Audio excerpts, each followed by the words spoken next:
Crímenes reales que inspiraron libros y películas, historias que pasaron de verdad. Hola amigos, bienvenidos a La Cuentacuentos. Hay historias que no nacieron para ser contadas, pero alguien decidió escribirlas.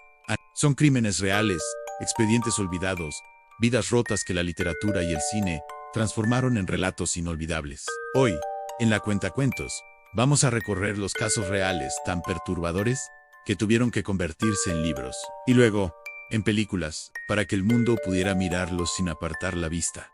Acompáñame entonces, porque lo que estás a punto de escuchar no es ficción. Comencemos con A Sangre Fría, Truman Capote. Este caso marca un antes y un después. El asesinato de la familia Clutter no fue especialmente espectacular. No hubo rituales ni tampoco mensajes, mucho menos hubo razón. Y eso es precisamente lo aterrador. Capote entendió algo clave.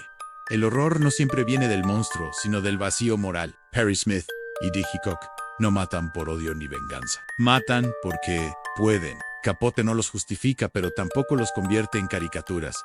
Los humaniza, y eso incomoda. Aquí nace el true crime literario.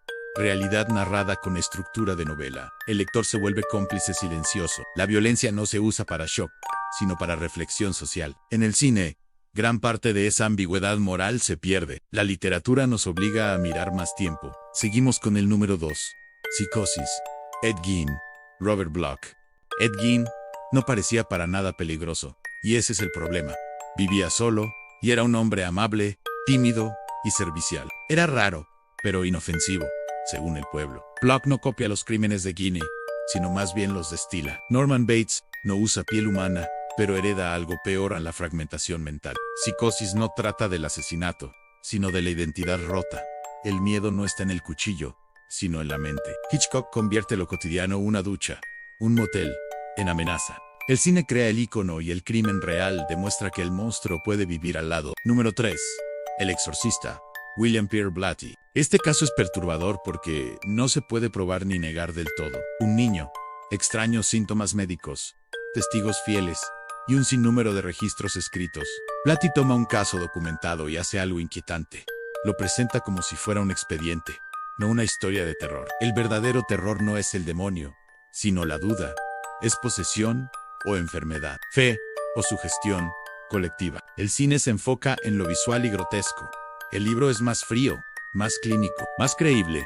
El miedo surge cuando la ciencia no alcanza. En el número 4, en Zodiac, el asesino del Zodíaco que nunca fue atrapado. Zodiac no quería solo matar, quería ser leído. Inquietantes cartas cifradas, símbolos complejos y los desafiantes mensajes a la prensa. Robert Graysmith convierte la obsesión en narrativa. El libro no busca cerrar el caso, sino mostrar cómo el crimen devora a quienes lo persiguen. El asesino se vuelve mito porque no hay cierre.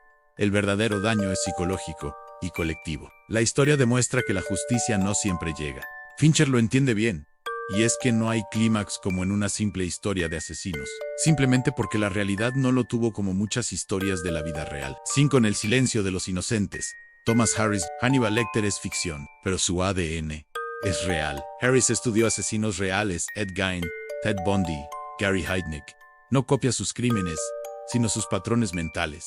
Lecter representa al criminal inteligente, articulado, fascinante. El peligro está en que el lector casi lo admira. La obra cuestiona por qué el mal nos resulta tan atractivo. El cine convierte a Lecter en icono pop. El libro es más incómodo, nos enfrenta a nuestra fascinación por el horror. 6.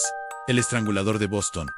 Este caso destruye la idea de lugar seguro. Las víctimas no estaban en callejones oscuros, estaban en sus casas, puertas abiertas, confianza y rutina. El miedo se vuelve cotidiano. El enemigo no irrumpe, entra invitado. El crimen revela la fragilidad de la vida urbana moderna. Las adaptaciones muestran el caos social. Los textos periodísticos transmiten algo peor, una creciente paranoia colectiva. Seguimos con el número 7.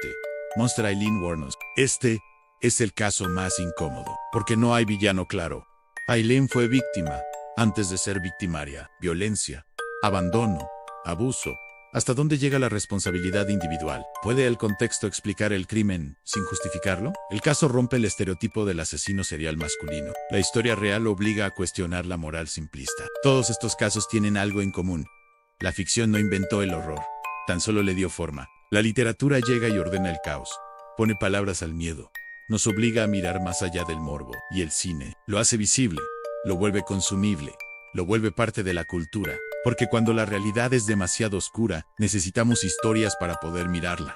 Y después de conocer estas historias, es difícil volver a mirar un libro o una película de la misma manera, porque detrás de cada página puede haber una vida real, un crimen real y un silencio que alguien decidió romper. Entonces podemos concluir que la literatura no inventa el horror, solo le da palabras. Si te gustan las historias donde la realidad supera a la ficción, suscríbete a La Cuentacuentos.